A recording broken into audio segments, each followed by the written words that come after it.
नमस्कार ग्रंथ विभिन्न स्वराय वरदाय सुरप्रियाय जय जगन्नाथ स्वामी की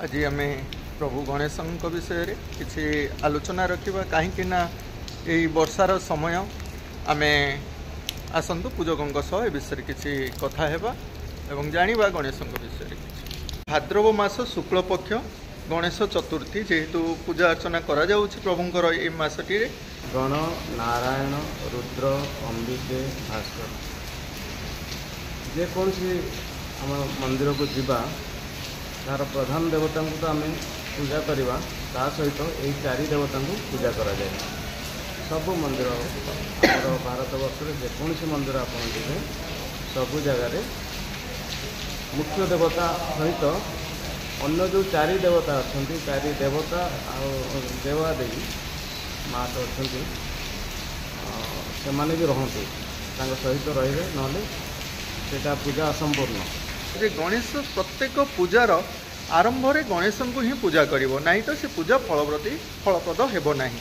एर महत्व कौन से यार महत्व है से वरदान पाई जिते बड़े गणेश भगवान को पुत्र भाव में पार्वती माता पाई जिते तो पूरा रही किंवदंती रही मस्तक छेदन कर माता पार्वती तपस्या करते शिव भगवान आसीते चिन्ह पारे नहीं भर बहुत युद्ध होता शिरच्छेदन कर पुणी गोटे हस्तीर गजतंत्र हस्तीर छोट हस्तीर मस्तक पुणी जीवन्यास दि जाए से माँ पार्वती बहुत मन दुख करते क्रोधित होते मन दुख भी करते स्वामी आगे बहुत निज पुत्र अभिमान करते तेणु भगवान शिव वरदान देले जे गणनाथ को पूजा न करी कौन पूजा पूजी हो ना सर्वदेवता आसी सर्वदेवता सबकि बर दे गणेश को आज्ञा तेणु माँ पार्वती से क्रोध को नियंत्रण करते तापर सब गणेश को पूजा करा आज्ञा ये गणेश पूजा आमर जमी पारादीप आमर विश्वकर्मा पूजा एक गण पर्व भाव चली आसी कटक दुर्गा पूजा सेमती गणेश पूजा कौ स्थान में बहुल परिमाण महाराष्ट्र मुंबई दक्षिण भारत में यहाँ गणनाथ पूजा आमर जो पंचदेव अच्छा गण नारायण रुद्र अंबिके भास्कर कौटी गणनाथ पूजा होती प्राधान्य देखिए से कहते गणपत्य नारायण जो मैंने अच्छा भक्त अच्छे वैष्णव जो मैंने माँ दुर्गा शक्ति जो मैंने भक्त अच्छा कहुए शाक्त आ जो मैंने शिवंकर भक्त से कहुए शैव जो मैंने सूर्यंकर पूजा उपासक कहुए शौर्य भगवान एक किंतु तांकर कार्यक्रम कृत्य सब अलग अलग गण कहीं आज्ञा गणनाथ रूप से अनुग्रह करती शक्ति रूप से संहार करती शिव रूप से संहार भी करती निग्रह करती वैष्णव विष्णु भगवान रूप से पालन करती अवतारवाद अच्छे हिंदू धर्म में भगवान विभिन्न समय देश कालक्रम काल से समय कौन विपत्ति अच्छी से अनुसार से अवतार ग्रहण करती से शिवंकर अवतार होते कि शक्तिंकर अवतार होते कि गणपति अवतार होते कि सूर्य भगवान अवतार होते से रूप में आसिक से पृथ्वीर भारसाम्य रक्षा करते तेणु जी जो ठाकुर को जिते बड़े देखी सी भल पाई से हिसाब से निजर आराध्य करके मानी से ही पाथेय करके पुणी जो आमर निराकार परम ब्रह्म अच्छे जो मैंने जो आम कहूँ परम ब्रह्म एक से जगह पहुँचती ଏଇଟା ହେଉଛି ତତ୍ତ୍ୱ। ମାନେ ଏମିତି କିଛି ନାହିଁ କି ଆପଣ ଭଗବାନଙ୍କୁ ନିରାକାର ରୂପରେ ପାଇପାରିବେ, ସାକାର ରୂପେ ପାଇବେ। ଆପଣ ଦେଖିଛନ୍ତି ଆମର ଆସିଥିଲେ ସବୁ ଜଗନ୍ନାଥ ଭଗବାନଙ୍କ ପାଖକୁ, ସେ ଜଗନ୍ନାଥ ପାଖକୁ ଆସିଥିଲେ, ସେ ଭାବିଲେ ଇଏ ସାକାର ମୂର୍ତ୍ତି ଭଗବାନ ନୁହନ୍ତି, ସେଠୁ ସେ ବାଡ଼ି ଖଣ୍ଡେ ଚଲେଇଥିଲେ, ଭଗବାନଙ୍କ ଦେହରେ ବାଡ଼ି ଲାଗିନଥିଲା। ତେଣୁ ବୁଝିଗଲେ ଯେ ନାଇଁ ଭଗବାନ ସାକାର ଆଉ ନିରାକାର ଉଭୟ ହେଇପାରିବ। ତେଣୁ ଗଣେଶଙ୍କର ଯେଉଁ କହୁଥିଲେ ମହାରାଷ୍ଟ୍ରରେ ଗଣପର୍ବ ଭାବରେ ବହୁଳ ପରିମାଣରେ ପୂଜା ଅର୍ଚ୍ଚନା ଚାଲିଛି। ଯେ ଆମ ଏଇ ଯେଉଁ ପବ୍ଲିକ୍ ହେଲା ମାନେ ଆମ ପାରାଦୀପରେ ଆମେ ପୂଜା କରୁଛେ, ସବୁ ଦେଶର କୋଣ ଅନୁକୋଣରେ ଗଣେଶଙ୍କର ପୂଜା କରାଯାଉଛି। କେଉଁ ସମୟରେ ଆସିଥିଲା ସେଇ କଥାଟିକୁ ଟିକେ ଜାଣିବାକୁ ଚାହୁଁଛୁ ଆଜ୍ଞା, କାହା ଦ୍ୱାରା କିପରି ହେଇଥିଲା, ପବ୍ଲିକ୍ ହେଇଥିଲା, ସେ ବିଷୟଟି କହିବେ। ସେଇଟା ତ କେଉଁ ଆଦିମ କାଳରୁ ମାନେ ତାର କାଳ ଗଣନା ନଥାଏ। ମହାରାଷ୍ଟ୍ରରେ ପାଉଥିଲେ, ଏତେ ଲୋକାଚାର ହେଇନଥିଲା, ଲୋକାର୍ପଣ ହେଇନଥିଲେ। ବାଲ ଗଙ୍ଗାଧର ତିଲକଙ୍କ ପାଇଁ ଗଣେଶଙ୍କର ପୂଜା କରାଗଲା। ଆମେ ଯାହା ଜାଣୁଛେ ଆଜ୍ଞା, ପଢୁଛେ ଇତିହାସ ଅନୁସାରେ। ହଁ, ସେ ଶାସ୍ତ୍ର ମତରେ ଏସବୁ ଜିନିଷ ନୁହେଁ, ଶାସ୍ତ୍ର ମତରେ ନୁହେଁ, ଏଇଟା ଇତିହାସ ଅନୁସାରେ ବର୍ତ୍ତମାନ ଲୋକମାନେ ଲୋକଙ୍କୁ ଯିଏ ଆଣିଛନ୍ତି ଆମେ ସେଇ ହିସାବରେ କହୁଛେ।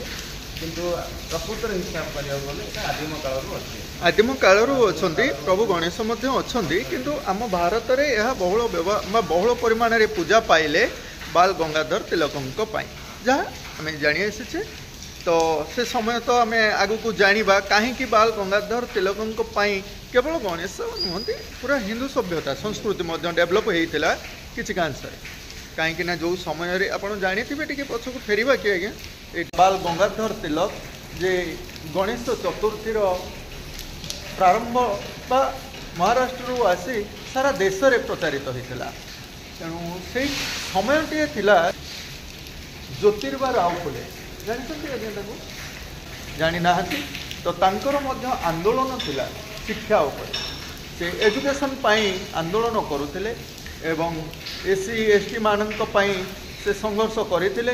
ସେହି ସମୟରେ ବାଲ ଗଙ୍ଗାଧର ତିଲକ ଯେ ଗଣେଶଙ୍କୁ ପ୍ରଚାର କରିଥିଲେ, ଏହା କିଛିଟା ରହୁଛି। ଏ ବିଷୟରେ ହୁଏତ ପୂଜକ ଆମର ଭଲ ଭାବରେ ଜାଣିନାହାନ୍ତି। ଆଗକୁ ଆମେ ଆଲୋଚନା ରଖିବା କିଛି ଜ୍ଞାନୀ ଗୁଣୀ ଲୋକମାନଙ୍କ ସହିତ। ମୁଁ କହିବା କଥା, ଇତିହାସ ତ ଏବେ ସୃଷ୍ଟି ହୋଇଛି, ମାନେ ବହୁତ ମାନେ ନିକଟ ଭବିଷ୍ୟତ କଥା, ଏଇଟା ନିକଟ କଥା, ବହୁତ ନିକଟ, ମାନେ ଏଇ 100-200 ବର୍ଷ ଭିତରେ।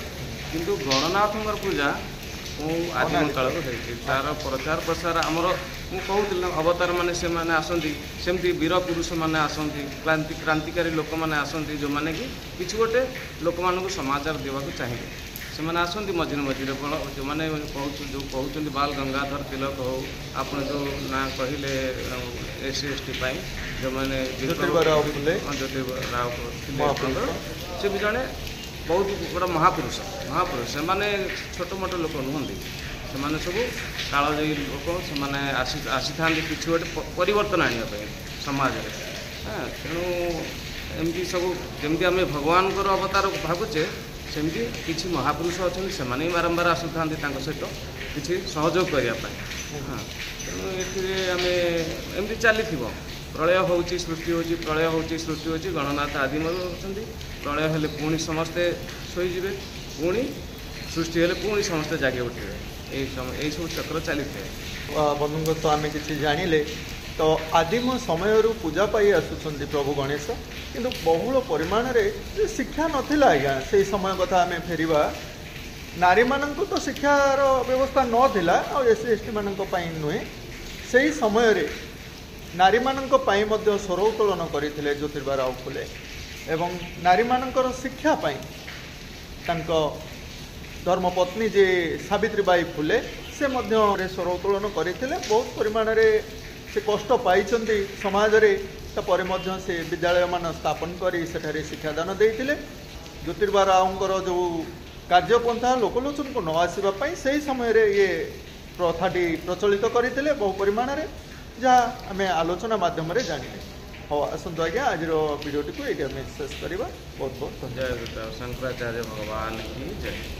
ଆଜ୍ଞା।